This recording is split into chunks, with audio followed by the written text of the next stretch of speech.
We begin the current Daf, Mesech Kesuvos Daf Ches, begin on the top line of Yomit, where the Gemara continues its discussion of the previous Daf regarding this case of Rabbi Shloimy. Again, it's very much not our theme of our Masechta, but it came up because of the Moedas, the Moedi Rabbi Gamliel, the Moedi Rabbi Shloimy, regarding this halacha of migui, of believing a person that they could have said a better claim, which was relating to the theme of Rabbi Gamliel, that he believes the girl when she says Mishastani Nanasti, and Rabbi Shloimy says we don't believe her, and Rabbi Gamliel agrees to Rabbi Shloimy in the first part of the Mishnah, and Rabbi Shloimy agrees in the second half, and he says, well, I agree to you. In this case, we would believe him with a migui. And that's the Gemara is explaining the exact case regarding that the case he said was Sadatu Shalavicha. He said was your father's field and Balakachtim, and then they bought it from him. He says, Migadi Baishaz, he could have been quiet and he didn't have to say so we'll believe you when you say that. So the Gemara is discussing regarding the case conceptualization. Why did it have to be the way you described it? Why can't we say it in different ways? And that's what the Gemara is going to be discussing.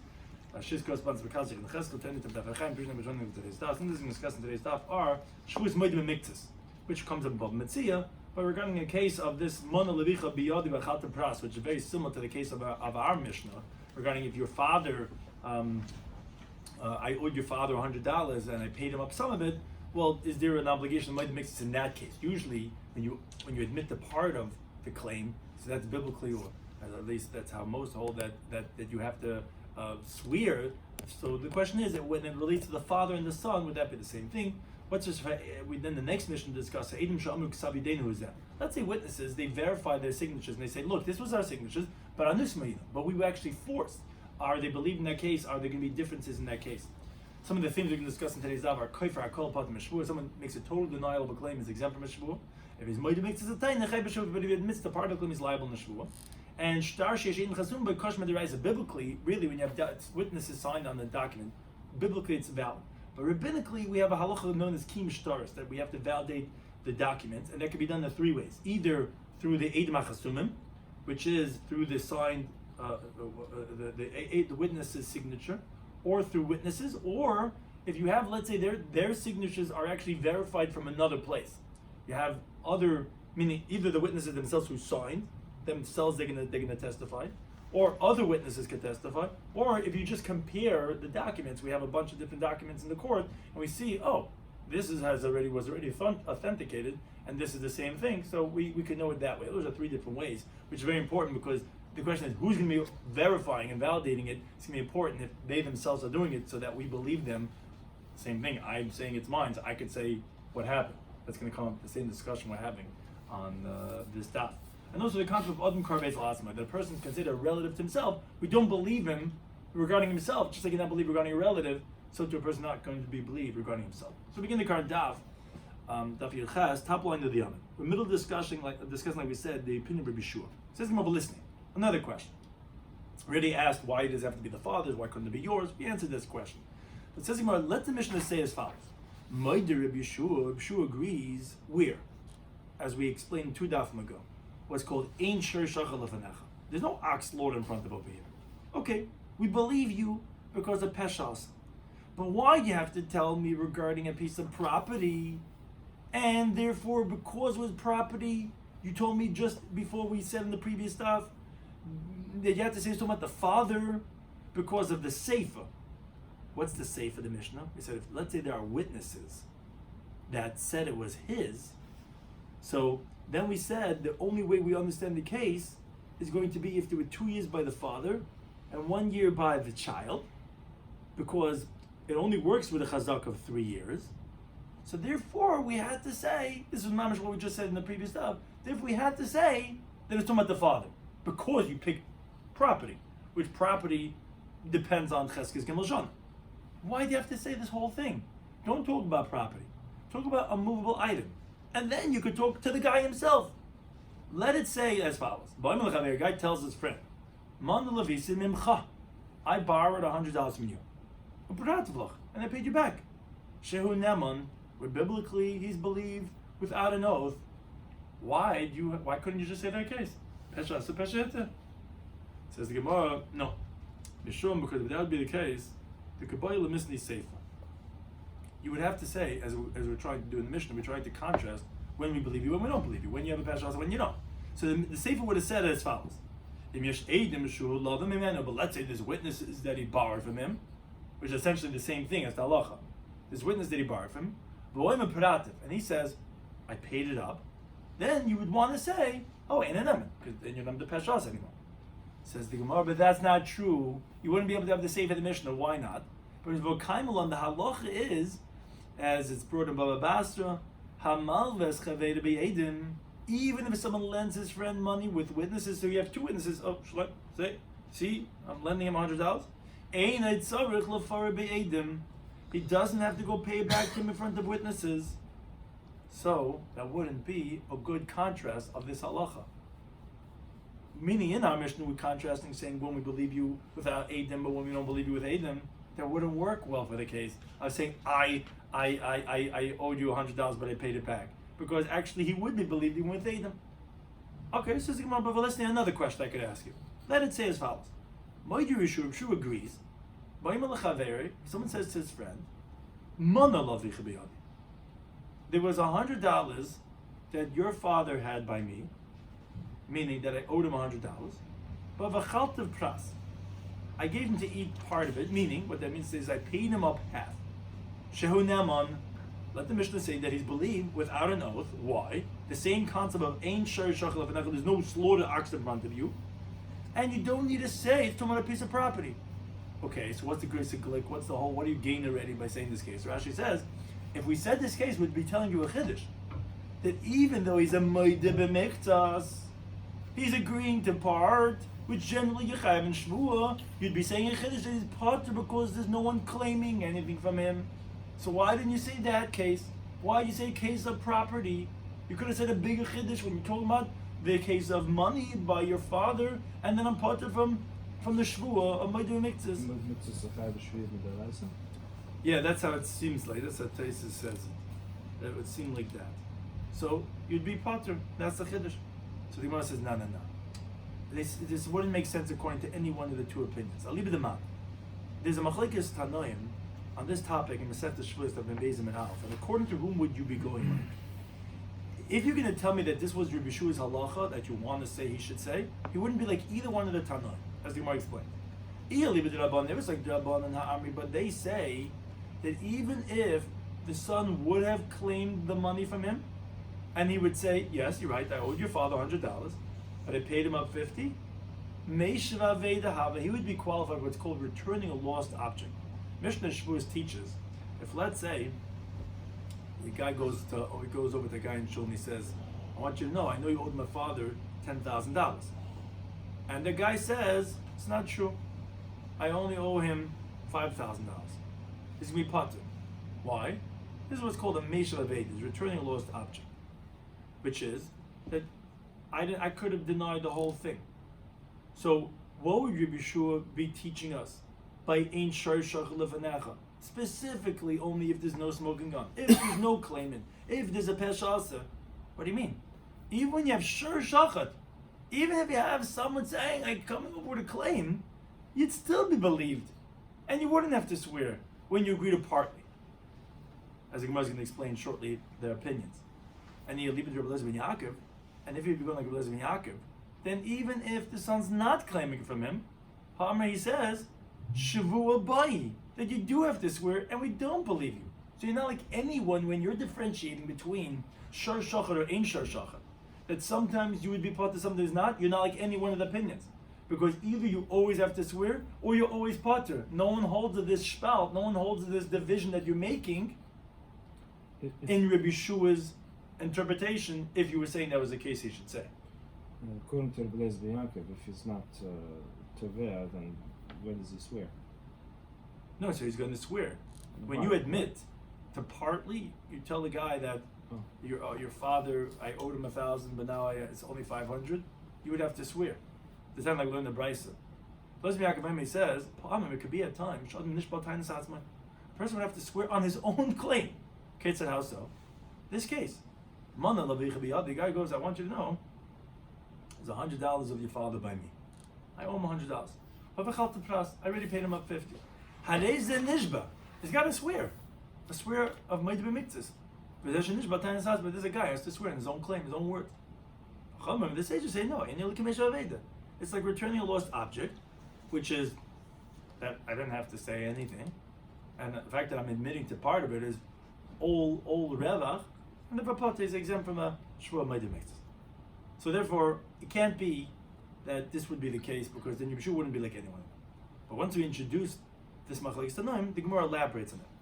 For Lezer ben Yaakov, Leslie Meshav Aveda Pata, he doesn't hold to the halacha that if you're returning a lost object, you're exempt from an oath. But that's a rabbinic takana, the way Rashi at least explains it. Masechet Gittin of Chesman Beis. Someone finds a lost object, so when he comes to return it, he says, "Oh, by the way, I found your wallet." The guy's looking through his wallet. Said, "This is my wallet. It was $10,000 cash, man. There's only $5,000 cash." So he doesn't have to swear, even though he's made the mix. He says, "I don't know what you're talking about. I only have $5,000." So he's admitting to part of the claim. Doesn't have to swear, because that's a tick in the island. Because if you're going to make a guy who returns a lost object make a shvua by mixes, guess what? I'm not going to return it. I'm not going to Bezdin to make an oath. So therefore, if you find a lost object, you don't have to swear. Now, if there's no claimant, your Rabbi Lezer ben Yaakov is still saying that you're chayiv in a shvua, but there's no greater meshav aveda than this. Why would you be chayiv? That's mamash aveda. No one knew about this. He said, by the way, I want you guys to know that this piece of property, it was your father's. Really? Our father's? Yeah. Okay, I want you to know that I took care of this. How do we know? Swear. Meshav aveda. I didn't have to tell you anything. So how could Rabbi Lezer ben Yaakov say that you have to swear on his own claim? So Rav says we're talking about betoya nekat. We're talking about where the minor orphan is making a claim, and he's making a definite claim. At the same time, so it's not really like a meshav aveda. Don't think the guy out of the goodness of his heart is coming forth on his own. No, this minor son is coming along and he's saying I want to bring this guy to court. This is my father's. And it's still considered tainus atzmai, as it will explain, and therefore he says he can make a shvua in tainus atzmai because the mice is a cut. But don't call him a meshav aveda. So the Gemara says, wait a second. But the master says the Mishnah Masechet Shvua is that ein nishboi not tainus cheresh advokat. You don't have to swear on the claim of a deaf mute, mental deranged, or a minor. So what are you telling me that? Oh, it's not a meshav aveda because someone's coming with a tainus. So there's a plaintiff over here, but there's no oath that you make on the claim of a minor. So why would that be a reason according to Rabbi Lezer ben Yaakov that you have to make a shvua? No, says the Gemara, my cotton. What do you mean by a child? It's a gadol. He's an adult. My Karli Cotton, why do we call him a minor? Is Bilgabi Milad of Cotton regarding his father's estate, his father's assets, his father's business dealings. He's considered as a minor because Vos Veis is showing from the Tata's dealings. So then we call him a cotton. But it's not really cotton, he's really a cotton. So therefore, yes, if this son makes a claim, it's not a meshav aveda because it's a guy's coming with a claim. So the Gemara says, wait a second, Ihachi, if you're telling me he's an adult, you figured out a way of calling him a cotton because regarding his father's estate, he's like a cotton. But tainus atzmai, how can you call that then? You're telling me, Rabbi Lezer ben Yaakov's words are, I'll tell you, grace achidush Rabbi Yisai. A guy will have to swear that might make this an eigene Werte. Tainus atzmai. That's not tainus atzmai, tainus achermi. It's the claim of others. This is an adult, teenage son, or a young adult. So what are you saying that sometimes you have to swear on tainus atzmai? It's not tainus atzmai. So the Gemara says, no. We mean tainus achermi, yes, it's a claim of others. Vaidas atzmai. We mean a guy's own admission will incriminate him, will obligate him in the shvur. Someone says, what are you talking about? Kulu tanasa. Every claim is tainus achermi vaidas atzmai in it. They're all other claims and his own admission. And in such a case, the Rabbana wouldn't disagree, of course, that you chayiv shvua. So what's Rabbi Lezer ben Yaakov's grace to chiddush tainus atzmai? He'll be chayiv shvua. It's not tainus atzmai, tainus achermi, and haidas atzmai. So rather, says the Gemara, no. We're talking about where the one who's claiming it from is actually a child, is actually a minor, is under bar mitzvah. But the question we asked Rabbi Lezer ben Yaakov was, how's that possible? I thought ein nishboi not tainus cotton, but you don't have to swear on the claim of a minor. So the Gemara says that was only said when the child is making a claim that I gave this to you, and the pasuk says by the halacha of a shomer, which is where the halacha of Ma'id Mixes comes from. It says ki yitin ish el re'ehu, when the man will give to his friend, and then he's going to come back and say, where's my thing? And the guy's going to say, what do you mean? It was only half of what you said. Yes, that's where Ma'id Mixes. Ish excludes a cotton. And this is where the Gemara learns it out in Masechet Shavuos. But Hacha over here, he's coming with a claim that it was his father's. You have Yitain Ish El Re'ehu, because his father was an Ish, gave it El Re'ehu. Oh, Rabbi Yaakov holds that then you're going to have to make a shvuah, essentially on tainas atzmai, because the one who's coming now and claiming it from him is a minor, and a minor is not able to have a claim. Now, the Rabbanan disagree. They hold even if the one who's making the claim is a gadol, it's still going to be considered as a Mesha Aveda. It's going to be considered as returning a lost object. Why? So the Gemara explains because with the Rabbah they're disagreeing in the following teaching of Rabbah. Rabbah said a fundamental teaching, which the simple reading sounds like it's giving the rationale of the biblical halacha, which Taisus says it's not really coming to do that. It's not coming to tell us. It's just coming to tell us another understanding of how we understand this halacha. But the Gemara says, Rabbah says, why did the Torah say, if you admit to part of the claim, you have to make an oath? What's the reasoning for that halacha?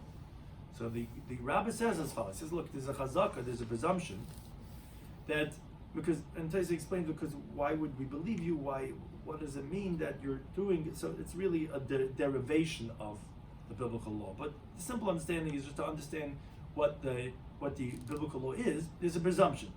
A person would not have the audacity in front of his creditor. Bahai, now this person, he really wants to deny the whole thing. Now, why doesn't he deny the whole thing? A person doesn't have the audacity to go ahead and deny the whole claim.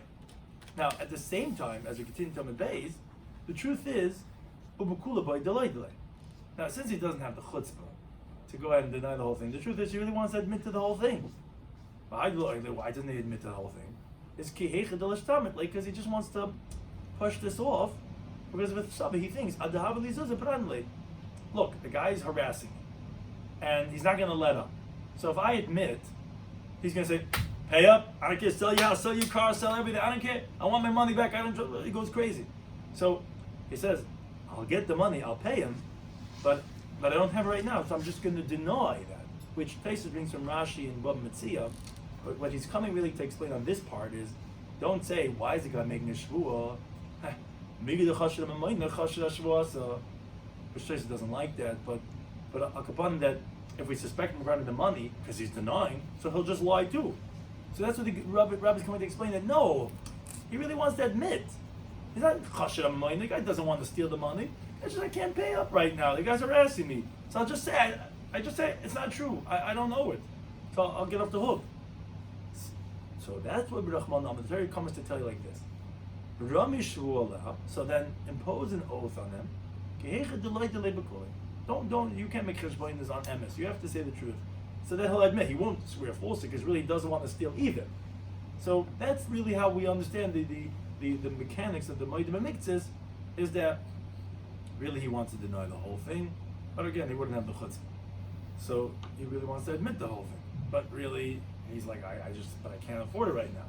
So put on the shvuah, and then that's how we know we'll get to the truth that that'll come to say he'll admit the whole thing. Now, this is what they're disagreeing about. What do you mean? Everyone agrees to his halacha, but the question is, what do you do with this? Somebody holds meaning, there's no difference about the guy or his son, even if he's a minor. Ein May is the debtor would not have the audacity to lie. That's why we're calling it tainas atzmai. Why? Because, like we said, the claim of a minor in general has no substance. But al kapanim, that tainas atzmai, which is really the claim of the minor, you don't have the chutzpah to lie to the guy, to his son. So therefore, the hilkach lav meishav aveda hava.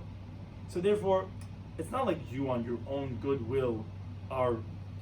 I didn't have to admit to half of it. I should be like a meishav aveda. No, you're not a meishav aveda. You're like a moedim HaMiktzos and yechayiv in the shvuah, because you of course you wouldn't be able to say that. You don't have that thing that I don't have to admit to anything. No, you wouldn't have the chutzpah to say that you don't know anything.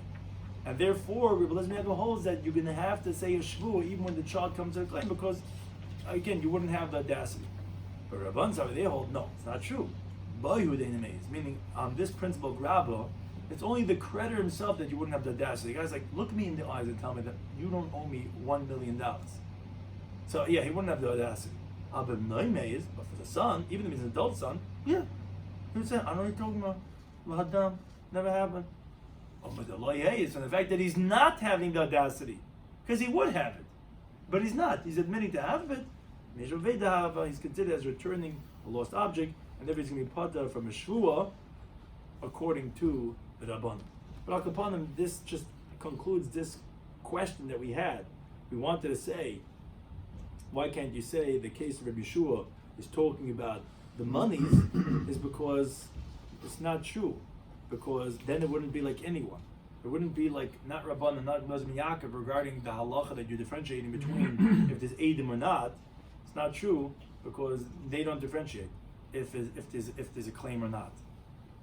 Because either one would hold that it's going to work whether there's a claim or not. Is it Mesha Vedo, or if it's considered as not as a Mesha Vedo, that has nothing to do with Rabbi Yeshua's principle, and therefore we didn't explain the case of Yeshua on that. I think the halacha, the next Mishnah, continuing with this theme, and this is from the more lumdish sugyas that people are very busy with the sugya Pesha Asa, regarding, you believe me for this, then believe me for that. I was the one who said this, and you can believe me on that. Continuing with these principles of Migoy Pesha Asa, says the Mishnah, Ha'ed Mushamim. The witnesses who said as follows: Ksav Yedeinu Huzah, that this handwriting is ours, so they're testifying on their signatures to validate the document. Meaning, let's say the borrower is contesting, saying, "Well, I don't know, this document might have been forged," and so there is halacha, as we said, of kiyum stars, which is rabbinic law. You have to validate the document. So one of the three ways we said is the witnesses themselves who signed come along to court and says, "So into the chasima, we signed this, avol." But this is where it gets interesting. So it's our signature, but on this I want you to know we were forced, we were coerced. So a gun to our head, possibly. We were forced. The Gemara will explain what the force is. We were forced to sign, or katami, we were children then, which is also not valid as witnesses. Or b'suli eidasinu, we actually were invalid witnesses. We were relatives. We were gamblers at those times, and gamblers are possible for eidus. Says the Mishnah, so actually the witnesses are believed to invalidate the document, because since their whole signature is only recognizable based on what they're saying on their own testimony, this is a pesha aser, it's a pesha hitter. Because just like you're believing him on this, that it is their signature, pesha aser, believe them also that they were a nuisance, that they were forced, pesha hitter. What closed could open. Now, but same contrast as we said in the previous Mishnah. But let's say we have other witnesses that come along and say, "Oh, we know their signature." Oh, or the third way, they were signed on a different document, which has already been verified in court, and it has what's called a handbook, which is a certified seal that this was validated, and that document is in front of us, and we have these witnesses that are signed, and we see that the signatures are the same. There's no pesha asa. You're not the one that we're relying on to say that this is a valid document. So then einamanim did not believe to say pesuma, and actually will be a valid document, and the guy could collect with the document, even though they're saying we were forced. We don't believe you because there's eidim that are verifying the documentation. Now the Gemara qualifies. Amar Ramacham says Lo Shana, we didn't learn the seif of the Mishnah that if we have their signatures verified from a different location, then we said we don't believe them. That's Elishama, that's only if they said, we were forced, machmas mamay.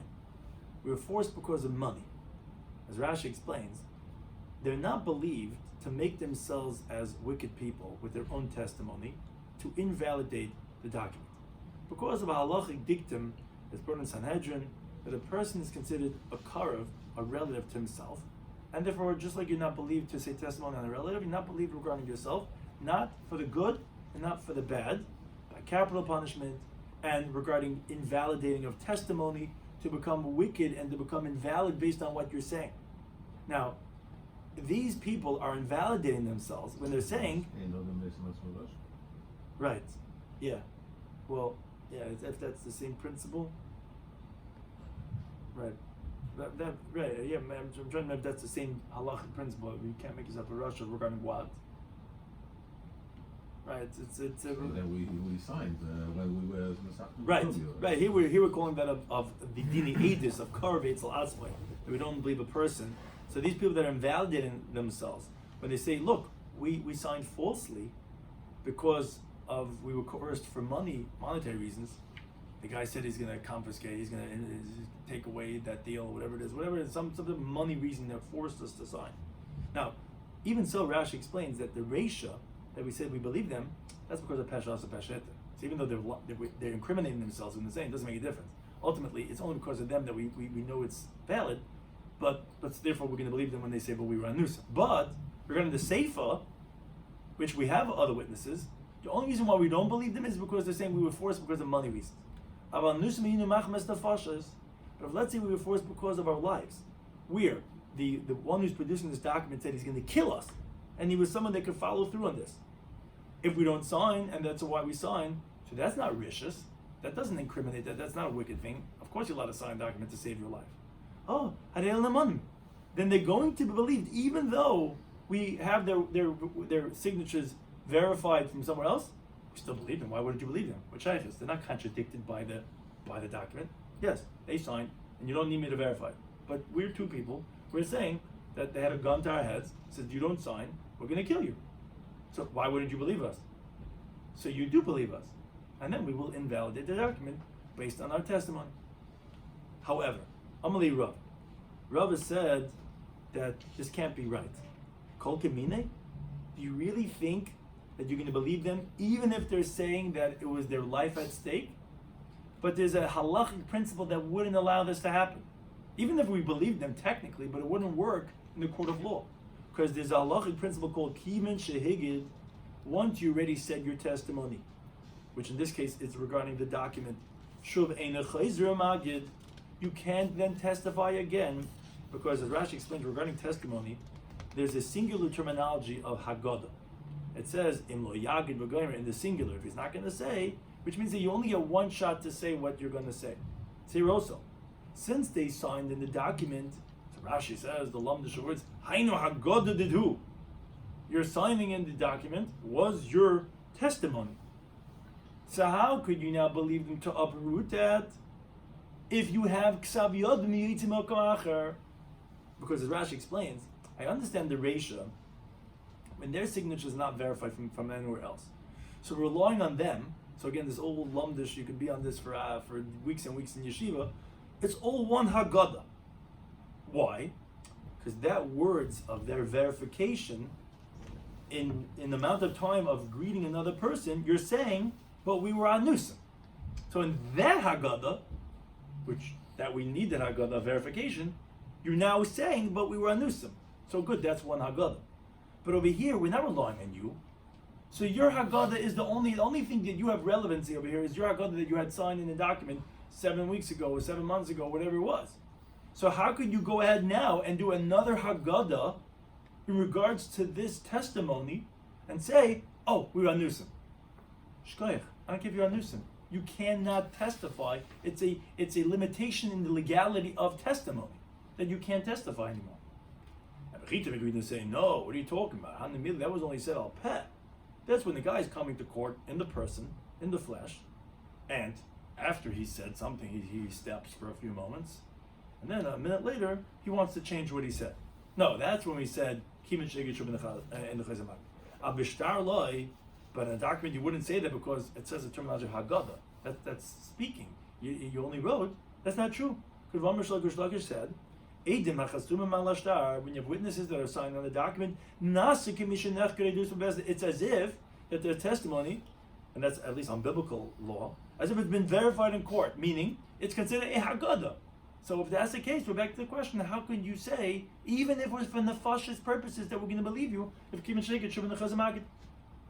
The other Rabbi Gemara amends this teaching and actually says, when we had this teaching around Bachama, was not on the safe as we read it until now. It's actually a Reisha, on the Reisha, with a very different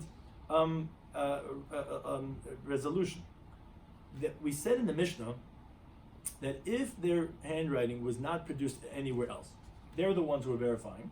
We said in the Mishnah, they're going to be believed. And that's what Amar Rabbi Bachame says. Loishan, we didn't learn that we're going to say a pesha so pesha hitter. Elisha Amr, only if they said, yes, anus meaning we were forced. Machmas nefashos, because our lives were at stake. If they say that, they're not making themselves as wicked people. The guy was going to kill us. Now, since we're relying on them, because within the amount of time that they said that we were the ones who signed, they're uprooting their testimony, great. The Pesha is going to be the Pesha Hitter. Avol Amru Anus Minu Machmas Mamud. If they say we were forced because of monetary reasons, ain't a money. Even though they're forced, and even though they're Pesha Asa, they're not going to be believed. My attempt is, well, why not? It's just the classic Pesha Asa Pesha Hitter. I'm the one who said that we signed, you're relying on us, and I'm the one that's saying, yes, but we were forced. So we're not valid witnesses. So why are you not believing them? Says the Gemara, what you said, Ein Odem Mesim As Meidash. A person cannot make himself into a wicked person, meaning he's not believed to invalidate himself from his chazaka. So I have to know, that's what I was saying before, if that's the same principle or not. A person is carved near himself, and a carve is possible for Eidus, and therefore, as Taisa discusses this very interestingly, we're going to say Palgin and Dibure. We're going to split his words regarding the verification of the document, which is that, look, we don't believe you on Anusim Hayinu Machmas Mama, because you can't make yourself into a Rasha. But you're saying that it's Ksav Yodenu. So though in the same Agada you're saying something that should invalidate the document, no. What you said, that is true. We're going to take that. That we're not accepting. And therefore, it's going to be verified and not invalidated. Which Tais has a very interesting question. He says, well, why didn't you say Palgin on the word Anusimayin? Just cut off there. And that they're believed. Don't say the Machmas Mammon. So Tais says that you don't say Palgin on one. It's not what they're saying. You don't just splice their words. They do these editing, and you have that politician that says something, and they just what's that called again? They just take it out of context, and they're not doing that. It's obviously not what he's saying. He's saying, I'm just not going to just cut the words. When it's two different ideas, then we're going to take this and we're going to leave that. So therefore, that's what his teaching of Rabbi Chama was, that that's why it's actually going to be valid, the document, even though they're saying if it's Machmas Man. Now, talking about the Braisa, which is going on the ratio of the Mishnah, it's disagreeing with the ratio of our Mishnah. We said in the Mishnah that if the witness says it was our handwriting, but we were Anushim Yinu, we're going to believe them. The Tanna Kama says, Eino Anu L'Paisla. The Remeir says, actually, no, we don't believe them to invalidate the document. But Chamer, they say like our Mishnah. They are believed. So the Gemara explains, wait a second, Mishnah, that's like their reasoning, as we explained in the Mishnah, the mouth that made it forbidden is the mouth that makes it permitted. In other words, since the reason why they said we were forced was because of they were going to get killed, like Rambam Bucham explained. So they're not making themselves wicked. So why shouldn't we believe them? And even Psuli Eidus, Rashi explains, the reason is they're not making themselves wicked with their testimony. They're saying we were possible Eidus because we were relatives or we were slaves, and now we're free. So there's no rishis that they were incriminating themselves. So we understand the Rabban. Rameh might tell what's the reason why would Rameh say that we don't believe them? So the Gemara explains for different reasonings. Bishlam and Psuli Eidus, we understand if, let's say, they say we were invalid witnesses, or let's say the case of, let's say they say we were minors. So since they agree that the document was written appropriately, where the loan or the sale actually happened, but all they're saying is we weren't fit to testify. So essentially it's like an oral loan, or if it was a sale, that the document was not the land was not acquired with this document because it's only with valid witnesses. Remeir says that we don't believe them because we know with like a chazaka that no one would lend money for nothing without any verification, and therefore when you have the witnesses signed on the document, that malva gufe mikara medidai, you almost like have a chazaka that the lender himself for sure was careful and he analyzed and he made sure that they are kosher. Only then does he sign. So that chazaka actually tells us that no, that he wouldn't have psuli eidus. So he would never have had a relative, he would never had someone that's a gambler, he wouldn't have. Now katanim nami, also if let's say they're saying that we were minors, so even though they're kosher, but no, we know that it wasn't true that they were children, because Shimon Lakish. This case says really could have said both for the same reasoning, but the Amash Lakish says you didn't have to be Testament Aleph, chazaka. There's a chazaka against what they're saying that they were minors. Because we have a chazaka, the witnesses don't sign on the document, only if it was made, meaning this is actually a different halacha, meaning witnesses would not sign unless everything else in the document was made that the seller and the buyer are adults. Now, so therefore Rashi explains. So therefore by witnesses also we say that same chazaka, that the buyer himself wouldn't have a minor sign on it. So therefore, that's how we know, says the Gemara, we can understand Remeir's teaching for the case of Psuli Eidos. No, we have a chazaka, the guy would never have had Psuli Eidos on his document. We also know they're not minors because we have a chazaka that whoever's involved in the document are going to be adults. But we'll leave off the next daf when it says Elanusim my time. But the question, we do have a question which we don't understand Remeir, is but why, when they say Anus Minu Machmas Nafashas, wouldn't you say a Pesha Asa who a Pesha Hitter? Why would Remeir not believe them? What do you mean? That's a classic Pesha Asa. Without them, you wouldn't know it's a valid document. And they're saying we were forced. So there's no Mezim Atzmai Rasha, there's no Karv Eitzel Atzmai. Why according to Remeir? We understand the other cases. There were 3 cases. Anusim, Ketanim, Psuli Eidos. So I understand Remeir why he would say Ketanim, Psuli Eidos. We'd not believe them because the Chazaka opposing them, saying no one would ever have Ketanim, no one would ever have Psuli Eidos. But Anusim, why wouldn't we believe him that they were forced? It was a gun to the head. That will leave off at the next daf. Thank you to any time for hosting us.